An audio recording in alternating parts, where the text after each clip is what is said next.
En el siglo III a.C., Roma crecía, devorando pueblos, mares y fronteras. Pero desde el sur, más allá del Mediterráneo, una sombra se alzaba.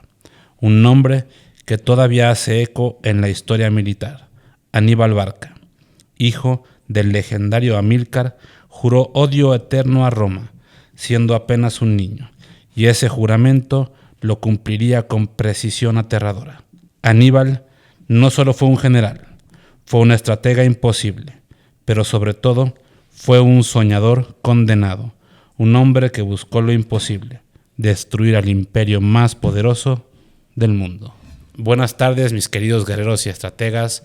Bienvenidos a su podcast Batallas y Negocios. Yo soy Diego García, como siempre, acompañado en esta ocasión por, bueno, y casi como siempre, mira, como siempre, por mi compañera Penélope Niebla. Pen, ¿cómo estás? Pues bien contenta, encantada de estar de vuelta. Hemos estado viendo unos podcasts muy con formatos diferentes y todo sea siempre para agradarlos a ustedes y para que, pues, en este ratito que vamos a estar juntos y que se puede repetir y que lo pueden compartir y demás, pues se lleven una historia increíble. Una historia fenomenal. Y hoy tenemos un plato fuerte, realmente. Sí. Vamos a hablar de un general que puso a temblar a Roma y que cambió el curso de la historia militar. Sí. Pudo haber cambiado la historia del mundo, pero cambió el curso de la historia militar durante 2000 años.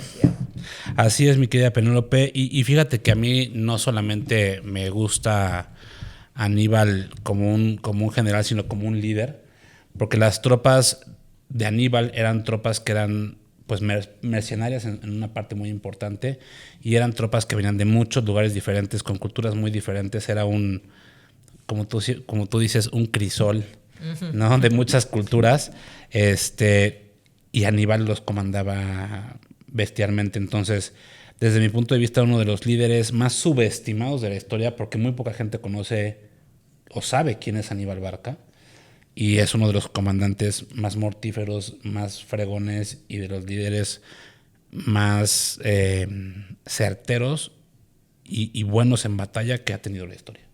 Sin duda, estoy completa y totalmente de acuerdo.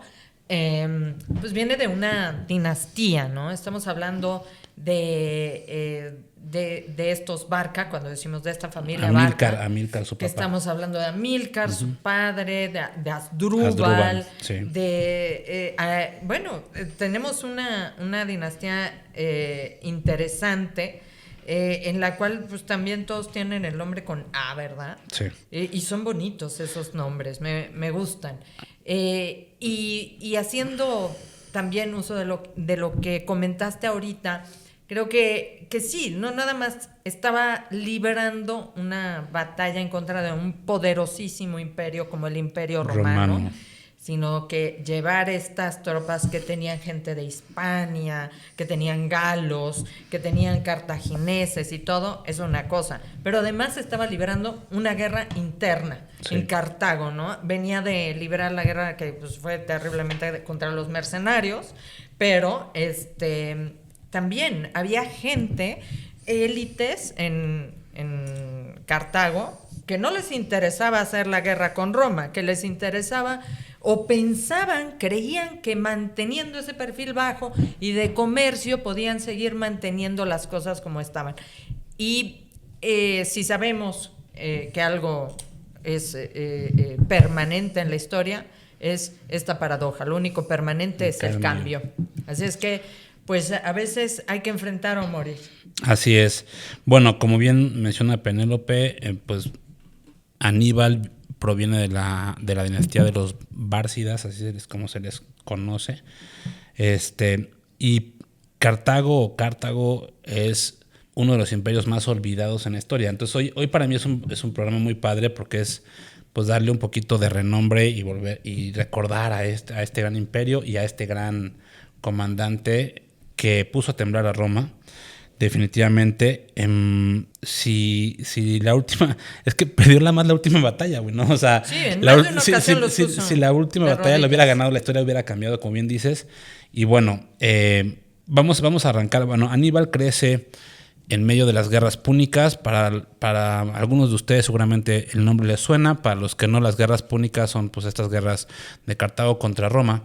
Que son, hay Primera y Segunda Guerra Púnica. La Primera Guerra Púnica evidentemente es el padre de Aníbal, Amílcar, y la Segunda Guerra Púnica es Aníbal per se. Pero él crece en la Primera Guerra Púnica en medio de las campañas de su padre. Su padre también es legendario, Amílcar, y yo tuve un profesor en la prepa que se llamaba Amílcar, y yo no estudiaba nada de historia, muy poco todavía, y me burlaba de su nombre hasta que supe quién era Amílcar. A mí me gustan mucho, ¿no? Asdrúbal, Amílcar, Aníbal es un gran nombre. Son nombres muy padres, pero sí, de los Barça. Los Bárcidas. Habla que significaba en fenicio o en púnico. Púnico es como sinónimo de cartaginés, y que viene de Boencius, que es los fenicios, vienen de este pueblo navegante de los fenicios, y que pues obviamente pues ya traen una estilo Oye, militar, y ni siquiera les hemos ¿no? dicho, bueno, para muchos de ustedes estamos hablando de Cartago como si supieran ustedes dónde están. Salud. Oye, hoy no hemos saludado a los chavos, Pen. Pero se hace notar. Se hace mira, notar. Aquí ok. mi bebote, o Bob Esponja, o simplemente Esponja, como él se hace llamar. Acaba de estornudar. Salud, Esponja. Hoy tenemos como siempre aquí nuestro equipo completo, ahora sí. Soltando esporas.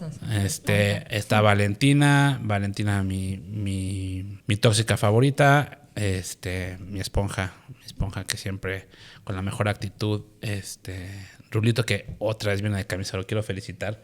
Muy guapo. Hoy Esponja, hoy no vienes Old Money, no me gusta tu outfit de hoy, dice que él no es Old Money, yo digo que la semana pasada sí vino muy, muy bien vestidito. Sí, No, pero es que les duró una semana el gusto a los chicos, no hay manera. y la Nina, ¿no? Que como siempre aquí acompañándonos. Pero bueno, regresando al tema, ni siquiera hemos dicho dónde está Cartago para muchos, o Cartago, muchos de ustedes ni siquiera sabrán, pues es el norte de África, para que más o menos se ubiquen, ¿no? Es el norte de África, y estaba pues a un cruce de mar de Roma, ¿no? Entonces... Sí, estamos hablando del actual Túnez, de lo cual no dejaron nada los romanos. Sí. Luego, en el cierre vemos un poco este fin, ¿no? de Cartago. Hay un nombramiento que es muy, muy interesante de Cartago, del inicio de Cartago. En realidad es mítico. Se dice que llegó una princesa huyendo de su hermano, que había matado, su hermano Pigmalión, que había matado a su marido, y que quería quedarse con todo. Ellos vienen de Tiro, de la ciudad de Tiro, actual Líbano. Y hablamos de Tiro con Alejandro Magno, para que se acuerden. Sí, exacto. De la batalla de Tiro. Uh-huh. Bueno, pues ella llega a estas costas de Túnez y pide que les dejen un espacio. Sabían que llegaban migrantes y todo. Ella viene con un tesoro, el tesoro de su marido y algunas personas que lo acompañan. Y el rey de ese lugar le da una piel vacuna, que le dice, pues tu reino tendrá el terreno que abarque esta piel que te regalo. Y fue una forma de burla. Sin embargo, Dido pasó toda la noche partiendo esta piel en tiras muy, muy, muy, muy, muy delgadas, que abastecieron un imperio muy grande, enorme. Esto está en la Eneida, porque Dido, se dice, fue amante de Eneas en su camino a fundar el imperio de Roma. Y ahí, cómo son las paradojas del destino. Eneas abandona a Dido, Dido se suicida. Y al final va avanzando el tiempo, esto fue 800 años antes de Cristo, para que al final se enfrentaran Roma y Cartago, los descendientes de Eneas con los descendientes de Dido. Es una buena leyenda. Y bueno, regresando al siglo III, donde estábamos con Aníbal y con Roma. Bueno, Aníbal, como les decía, crece pues en medio de las campañas de la Guerra Púnica. La primera Guerra Púnica la pierde Cartago, y aquí viene un momento interesante. Amílcar le hace jurar a Aníbal que siempre va a odiar a Roma y que la facción de los bárcidas es una facción antirromana. Podemos hablar de una facción totalmente antirromana. Tenían un odio brutal por Roma, más habían perdido la primera guerra púnica. Ahora, tomemos en cuenta que como todos los imperios o como todas las compañías cuando entran en una crisis fuerte, pues no eran la única facción, los bárcidas. Básicamente en Cartago había dos facciones fuertes, una era la facción militar, que era la facción de los bárcidas, y la otra facción era la facción de los oligarcas o los millonarios, los de la época, ¿no? Me imagino que sean muy millonarios, que eran los mercaderes. Claro que al mercader la guerra no le viene bien, entonces ellos querían la paz con Roma y Aníbal, pues no, él quería vengar a su padre y a Cartago, ¿no? Claro, pero hay que tener en cuenta que la fuerza de Cartago estaba en su superioridad naviera y en el comercio que abastecía todo el Mediterráneo y parte de Asia. Entonces tenían ellos el dominio de los mares y todo comienza ahí con esa estrella de mar que venía siendo Sicilia, la isla de Sicilia, la isla de Córcega, que pues están en medio del Mediterráneo y son pues básicos para abastecerse, para tener, y los quería Roma. Entonces ahí lo pierden, como tú bien dices, en estas guerras púnicas que de la primera a la tercera llevan casi 60 años, alrededor de 60 años, y pues quedarse con una de las islas y además hacerles pagar una indemnización en oro impresionante, pues obviamente no les estaban dejando también otro camino que enfrentarlos, ¿no? Y los enfrentan yéndose a Hispania. Es correcto. Entonces Aníbal arranca una campaña por conquistar Hispania, lo cual logra, ¿no? Él conquista toda Hispania con el objetivo de ¿qué? De ponerse pues auténticamente en el garage o en el patio trasero de los romanos. Ya estás a tiro de piedra. Y yo creo, bueno, ahí conquista varias, no son ciudades, colonias romanas. Sí, eran todavía colonias romanas. Y pues los romanos van, derrota varias veces a los romanos, pero él quería Roma, él lo que le interesaba era Roma. Entonces, en este momento del tiempo es cuando realmente Aníbal toma la decisión que desde mi punto de vista lo hizo inmortal, totalmente legendario. Este es un atisbo, no solo es una genialidad, sino es una sobradez de pantalones, por no decir otra cosa. O sea, el pelado tenía inteligencia, pantalones, todo, un liderazgo brutal para que la gente lo siguiera en esa empresa tan loca. Y antes de que me digan, bueno, pues Diego, ¿qué es lo que estaba haciendo Aníbal? Pues Aníbal decide cruzar e invadir Roma. Roma estaba esperando evidentemente el cruce naviero, como decía Penélope, pues fueron muy fuertes en los barcos. La armada romana estaba preparada, los fuertes que estaban esperando el ataque, y este cuate decide brincar los Alpes en pleno invierno. Así es, ¿no? Es una hazaña única en la historia de la civilización, un ser único. Los romanos en un principio ni siquiera tenían esa capacidad naviera, la tienen gracias a Cartago y a su enfrentamiento en la Primera Guerra Púnica. De hecho, crean esos puentes con un corno para cruzar de embarcación en embarcación y entonces hacer lo que ellos sabían muy bien, ¿no?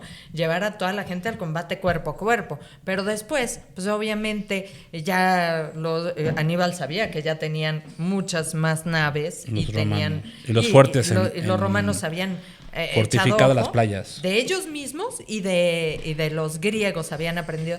Y entonces, ¿a quién se le hubiera ocurrido? ¿A quién se le hubiera podido ocurrir ir de Hispania hasta a Italia? Estamos hablando de un recorrido de 2.600 kilómetros con 90,000 hombres. Y por eso tenemos este prompter aquí. Elefantes, cruzar los Alpes con elefantes, los Alpes y los Pirineos. Sí, entonces, sí, aproximadamente, bueno, yo tengo un número un poquito más bajo, pero sí. Yo traigo 70. No, yo traigo 70, que no es mucha diferencia, no, son 70,000. Y 40 elefantes, ¿no? Entonces, creo que el número de los elefantes pudiera sí ser muy certero, sí, porque claro, es un dato como muy O sea, a ver, pues no se te va a ir un elefante, ¿no? Un vato a lo mejor no lo contaste, pero un elefante 12,000 ves, ¿no? jinetes y Sí. ninguno pues aclimatado a los Alpes, ni a mucho los Alpes, menos, ¿no? ¿no? Estamos hablando de gente Pero del fíjate norte que de aquí viene una África. parte muy importante de Aníbal que a mí me gusta muchísimo. Aníbal entendía que la guerra no solo eran números, no solo eran soldados, sino también era psicología.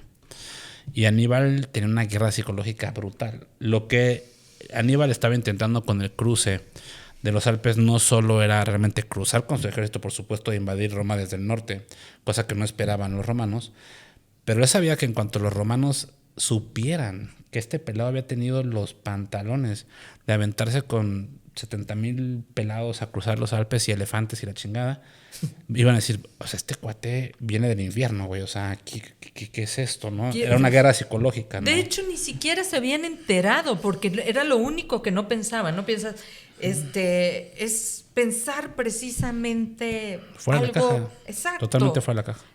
Algo que jamás nadie lo va a esperar.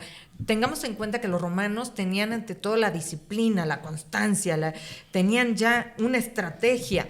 Y entonces se guiaban por eso, por manual. Eran, por lo tanto, predecibles. Sí. En este caso, Aníbal lo sorprende totalmente, entrando 11 meses le llevó ese viaje y muchísimas vidas. Sí, las crónicas hablan de que perdió cerca de la mitad de su ejército. O sea, si venían 70,000, pues 35,000 pelados se murieron en el cruce, la mitad de los elefantes, vamos a decir. Pero y hubo después deserción. debe haber habido deserción. Sí, por supuesto, debe haber habido desertores. Después de 11 meses de marcha, cuando el ejército de Aníbal, que aún perdiendo la mitad de las tropas, era un ejército de 35, 40,000 pelados, o sea, era una hueste impresionante, descienden en el Valle del Po, los romanos dijeron, Santa Madre de Dios, ¿no? Cansados, buscando abastecimiento, pues realmente ahí es cuando dices, pues los desertores no se actuó contra ellos, se pensó en algún momento quizá desmembrarlos, quizá hacer algo con ellos, pero aunque dicen que Aníbal, y esto narrado por romanos, que vamos a esperar que narren, ¿no? Que era sumamente violento y no tenía, no daba concesiones en ese sentido, no actuó contra ellos porque él sabía que más allá de mantener un número gigantesco, lo que importaba era que una vez que ya se hubieran ido los, ¿cómo se llama?, desertores, pues la gente que estaba ahí tenía un vínculo con él. Alto grado de lealtad. Y déjenme decirles, una vez más, volvemos al tema que yo he comentado en repetidas ocasiones de estos generales que dirigen desde el frente. Pero desde mi punto de vista, Aníbal es top 3, ¿eh? O sea, Aníbal está allá arriba con Alejandro Magno, ¿no? Está... De hecho, él se asimila, uno de sus, ¿cómo se llama?, de sus ídolos era Alejandro Magno.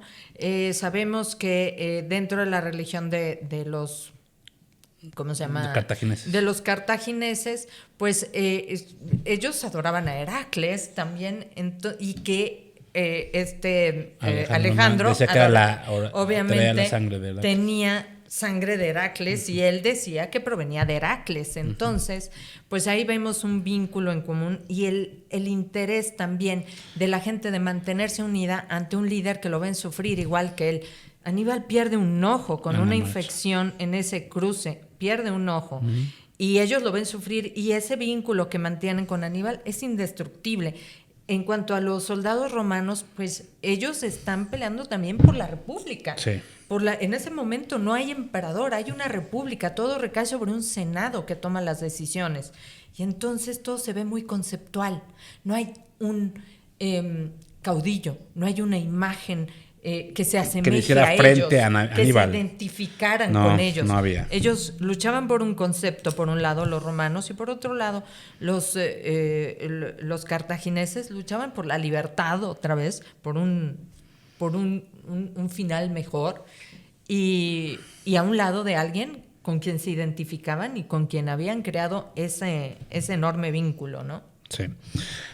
Una vez que bajan al valle, obviamente entra el ejército romano, pues se arma lo mejor que puede y mandan legiones para enfrentar al ejército de Aníbal y no dejarlo avanzar, pues así como si fuera muy campante. Sí, ¿no? ahí. Pero derrota a Aníbal a las tropas romanas en 2 batallas, en Trebia y en Trasimeno. Sí, tremenda, ¿no? 2 batallas en las que ahí vemos a Publio Cornelio Escipión.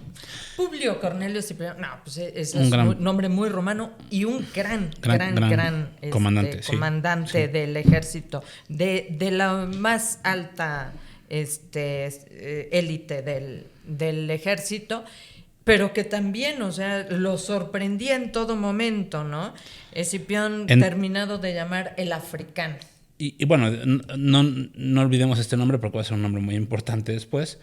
Pero bueno, la primera derrota en Trebia, básicamente Aníbal flanquea al ejército romano en una emboscada perfecta. Eso fue algo que... Pero perfecta, así, no sabían ni por dónde venía. Dicen que milimétrica, eso fue en Canas, cuando ya los enfrentan ahí, y fue de que tal después manera... sí nos piden en los comentarios con todo gusto, ¿Cómo fue? La batalla específica de Canas, con mucho gusto la podemos hacer. Hoy vamos nada más así como que a pasarla sobre refil, eso, ¿no? Pero nada más decirles que esta batalla se sigue estudiando, fue utilizada en la Primera Guerra Mundial y hasta en la tormenta del desierto.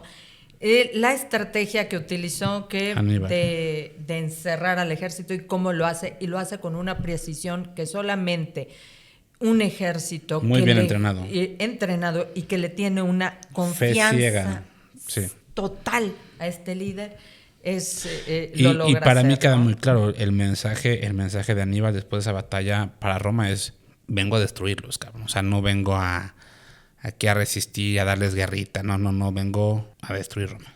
No, porque los hizo pedazos en Trebia. Y tuvo una estrategia, ¿no? Viajó después por Roma. ¿Quién sabe? Ahí es donde muchos historiadores, y es un punto de inflexión bastante importante que a mí me gustaría que tú ahondaras en ello, Diego, porque ¿por qué alguien se frena a las puertas de la victoria?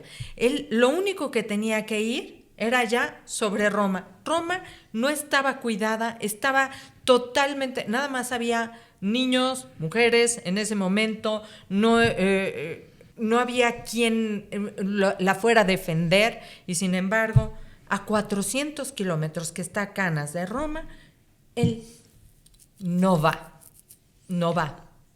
y no entra a Roma, porque alguien que ya tiene la victoria aquí, ¿qué es lo que tú piensas que Aníbal lo hizo detenerse? Fíjate, antes, a ver, ahorita voy a contestar esa pregunta. Antes de entrar en eso, de contarle también a nuestro auditorio las siguientes 2 batallas, porque tenemos la batalla de Trebia, la batalla de Trasimeno y después la batalla de Canas. Las 3 batallas son victorias brutales por parte de Aníbal. O sea, pero cuando les hablo de batallas brutales, es decir, en el ejército, para que me entiendan. A ver, recordemos entonces, Aníbal cruza con alrededor de 30,000 pelados con sus elefantes. En la primera batalla, en Trebia, el ejército romano rondaba los 15,000, entonces eran 2-1 ganaba Aníbal, está bien. En la segunda batalla, en Trasimeno, llegan 30,000 romanos, más los que había perdido a lo mejor Aníbal, pues a lo mejor ya no traía 30, traía 27, traía 28, no perdió muchos hombres en Trebia, pero ya son 1-1 y los vuelve a hacer pedazos. Y para acabar en Caná, se arma tanto el ejército. Y para acabar en Caná, en la batalla de Caná o Canás, es 25,000 pelados por parte de Aníbal contra 80,000 romanos. Sí, dijeron, ahora sí lo vamos a acabar. Lo vamos a prestar. Y en un día fue, vamos a acabarlo. En un día, Aníbal elimina cerca de 50,000 romanos. Así es. O sea, si eso no les habla de un genio militar, de un liderazgo con brutal, de estrategia, de un ejército que seguía órdenes de manera precisa y milimétrica, ¿no? Sabían lo que estaban haciendo y confiaban en que eso se iba a lograr, ¿no? Pero una vez acabando con la mitad del ejército romano, con su mayor fuerza y siendo temido por los romanos, resulta que no va hacia Roma, se va hacia el sur de Roma y empieza a querer ganar la venia de todos los del sur que le temían mucho a los romanos, ¿no? Haciendo un poquito porque hoy hemos hecho poca conexión con los negocios, pero a ver, regresando un poquito a la batalla de Canás, o de Canae, como le quieran llamar, siento que ahí hay una similitud, o podemos ahí conectarlo con los negocios. Evidentemente ya hablamos del tema de liderazgo, ese pues que resuena, y por el tipo de personajes que estamos revisando en el podcast, pues va a seguir resonando el tema de liderazgo. Sin liderazgo no vas a llegar muy lejos. Pero la batalla de Canae o de Canás ¿cómo se forma ese liderazgo, verdad? Es lo importante. Sí, habla, bueno, el movimiento de pinza lo hemos revisado anteriormente. Las emboscadas de Aníbal eran precisas, eran mortales, eran perfectas. Y yo puedo hablarles y comparar a dos empresas, ¿no? Una empresa más pequeña que tenga una capacidad de ejecución brutal, con un liderazgo o con un líder muy bueno, y hablemos de una compañía mucho más grande, más fuerte, ¿no? Con muchísima burocracia, sin un líder claro, porque como bien decía Penélope, no hubo... A ver, creo que Escipión hizo un gran esfuerzo, Publio Escipión hizo un gran esfuerzo, era un gran comandante, pero no era Aníbal. Pero espérenme porque todavía falta un poquito. Vamos a llegar seguramente a la batalla de las planicies de Sarma. Entonces, no nos adelantemos. Pero en estas tres batallas no hubo un Julio César, no hubo inclusive un Pompeyo. O sea, alguien de ese tamaño que le hiciera frente a Aníbal. Cuando tú tienes un líder de ese tamaño enfrente, es que tienes que equilibrar la balanza forzosamente. ¿Me explico? O sea, a ver, hablábamos en alguna ocasión cuando empezamos el podcast. Alejandro Magno, ¿no? Eran dos líderes brutales. Militarmente era mejor Alejandro Magno, pero vamos, Darío no era ningún a menos. No. ¿Me explico? Por o sea, había alguien que le hacía un poquito de... En este ejemplo, yo sí tengo claro que no había quien hiciera frente a Aníbal. Entonces, si pensamos en esta compañía pequeña que tenga un líder muy fuerte, en donde las tropas sean brutalmente buenas para ejecutar, esas compañías pueden tener una ventaja en una batalla contra compañías mucho más grandes, con más recursos, con más soldados, sin un liderazgo claro. Ahí es donde yo me engancharía. Sí, yo creo que tienes toda la razón. Además, pues bueno, también lo que decíamos en Roma en ese momento, también quienes eran unas decisiones tomadas en conjunto y habían puesto a un senador, a Quinto Fabio Máximo, que él no quería enfrentar a Aníbal. Decía, vamos a desgastarlo. Se va a desgastar lo suficiente que en algún momento no va a ser considerado, pero para nada ningún terror. Sin embargo, Catón habla de a Cartago hay que acabarla toda porque puede resurgir con un terror máximo, supremo, que fue el que entendió en ese momento Publio Escipión, porque pues dijo, los puedo atacar en el corazón. Eso lo hizo después de Sarma. A ver, y aquí viene una parte que y voy a intentar contestar la pregunta que me hizo Ben, porque sí, la realidad es que el por qué Aníbal no atacó, yo creo que es uno de los grandes misterios de la historia, sí. ¿No? O sea, tenías a Roma vencida, los ejércitos reventados. Lo que yo siento que pasó, Pen, es Aníbal, evidentemente, al dudar, al no atacar, no sé si tuvo que ver con el ego de Aníbal, en el caso o en el sentido que él sabía que si atacaba a Roma, pues no había quien defendiera, ya no había batalla real, ¿me explico? Entonces este cuate dijo, yo no quiero conquistar Roma, si yo quiero conquistar Roma peleando como debería, como él se lo imaginaba, pudiera ser por ahí un tema de honor, a lo mejor no ego, honor, vamos a llamarle honor, porque todos los generales de Aníbal querían atacar, estaban ya puestos. Había otro tema, ya para cuando pasa la batalla de Canás, el ejército de Aníbal ya estaba golpeado. O sea, ya, aunque habían ganado y lo que tú quieras, ya no traían recursos, ya no había comida, ya no había nada. Abastecerse de todo en Roma y sin embargo... pero déjame decirte, sí hubo un abandono por parte de su propia gente de Cartago. Nunca llegaron refuerzos, ¿eh? Sí, y él los estaba esperando. Y yo creo que esa parte también lo golpeó anímicamente, me explicó. Dices, güey, yo estoy conquistando Roma, para mi gente, para mi pueblo, para la gloria de mi imperio. Y mi imperio me abandonó, güey. Y los oligarcas no le dan los recursos. No le dan ese apoyo los oligarcas. Entonces, esa parte yo creo que tiene, o sea, yo creo que hay y en la duda, ¿no? Pasaron años. O sea, no crean que estamos hablando aquí de 2-3 semanas, años. Tiempo suficiente para que el ejército romano se rearmara, se reabasteciera. Le dio todo el tiempo para volver Escipión a poner. ya sabía cómo guerreaba Aníbal, ¿no? Y desde mi punto de vista se tenían un respeto mutuo interesante. Publio y Escipión se odiaban, pero había un respeto a qué tan capaz era el uno y el otro, ¿no? Y bueno, entonces llega la batalla de Zama, que de hecho para todos ustedes que les gustan las películas y que haga este tipo de comentarios, en la película de Gladiador. La primera, sí, la segunda ni siquiera sé cómo se llama porque no es Gladiador, es un mugrero eso que yo vi. Es más, me quedé dormido y soy fan de la historia. Buenos efectos especiales, pero me quedé dormido, pésimo el tema, pésimo todo. Pero bueno, no soy crítico de cine, entonces si la quieren ver, véanla. Sí, no es un podcast de cine. No, pero está malísima, la verdad, si les gusta la historia, no. Y si les gustó la primer película de Gladiador, que es de mi top de películas, es una ahí insulto. Se habla de déjame decirte, la primera batalla que pelea Máximo Décimo Meridio en el Coliseo es una representación de la batalla de Zama. Sí, claro. Y ellos representan a las huestes de Aníbal. Y cuando ganan ellos, el César le pregunta a los del Coliseo, pues no se supone que esta batalla la ganamos nosotros.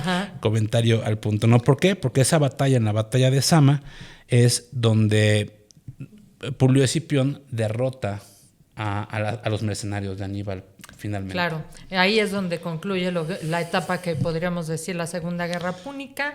Y bueno, hay mucho que decir al respecto, pero vamos a ir cerrando con... Un triste final, ¿no? Ahora sí que con lo último, con el final. Y un triste final para Aníbal desde mi punto de vista, ¿no? Creo que sí. Un exiliado. Se tiene que exiliar. Sí, prácticamente. Porque hay una cosa, sí había un respeto. También se habla de que en este caso Aníbal era un políglota. Aníbal había crecido en la formación militar, pero tenía una cultura. Y por supuesto, sí admiraba a Roma. Algunos dicen que no estaba dispuesto a destruir Roma y por eso se la pasó. Y buscó que los propios romanos se unieran a él, los del sur de la península. En otros casos nos dicen, pero ¿qué tal que hubiese conquistado Roma? Nosotros no hablaríamos una lengua latina, tendríamos una cultura más semítica y una lengua púnica, o sea, derivada del púnico. Eso es lo que dicen algunos historiadores, no lo sé. A ese punto estaba... y obviamente los romanos pensaban diferente. Sí llegaban, arrasaban, terminaban y acababan con lo último de un lugar. Y así fue con Cartago. Sí. Entonces, para mí un final muy melancólico, pasar de ser uno de los hombres junto con Atila, desde mi punto de vista, que fueron los dos que más pusieron a temblar a Roma en su momento. Bueno, podemos hablar de algunos otros, ¿no? Vercingetorix y bla, bla, bla. Pero creo que los dos así íconos que Roma siempre los vio como los antirromanos fueron Atila y el número uno lo estamos viendo hoy, el gran Aníbal. Enemigo que vio siempre Roma Cartago. fue Cartago. Entonces, ¿qué lección nos deja hoy la historia de Aníbal? Desde mi punto de vista, esta es una lección directita para los líderes de las compañías, para los CEOs o directores de las compañías. Si ustedes no tienen la lealtad de su gente, es poco lo que van a poder hacer. Porque el cruce de los Alpes y 15 años en campaña con pocos recursos, porque fue lo que estuvieron hasta que los derrotaron en Zama. 15 años de asedio. ¿No? Solo se logra cuando la gente cree de manera ciega en su líder. En tu líder. Y ese liderazgo, Aníbal lo ganó precisamente pasando las mismas vicisitudes de su gente, yendo de la misma manera. A él no lo llevaban en andas, a él no le cumplían deseos. Si nadie comía, él tampoco comía. Sí, pasó los mismos fríos, las mismas hambres, y de esa manera se hermanó. Si no estamos dispuestos a lo mejor crear ese vínculo, pues es difícil, ¿no? Entonces, para cerrar, pues dejar esta frasecita: Aníbal perdió la guerra, pero su legado como estratega y como gran líder militar es eterno. Sí, totalmente. Pues ese fue nuestro podcast del día de hoy. Les agradezco haber estado con nosotros este día. Buenas tardes, buenas noches o buenos días, lo que nos toque decirles. Ven. Gracias, Diego, gracias por esta plática tan padre, espero hayan estado así con su tequilita, con su cafecito, dependiendo de la hora del día, cafecito en la mañana, tequilito en la noche, así padre. Y pues brindemos por ello, nos vemos en el próximo, nos siguen en las redes, compartan. Y nos vemos en la próxima batalla. Aníbal no conquistó Roma, pero conquistó la eternidad, porque Aníbal representa algo más que la guerra, representa la voluntad de desafiar lo imposible.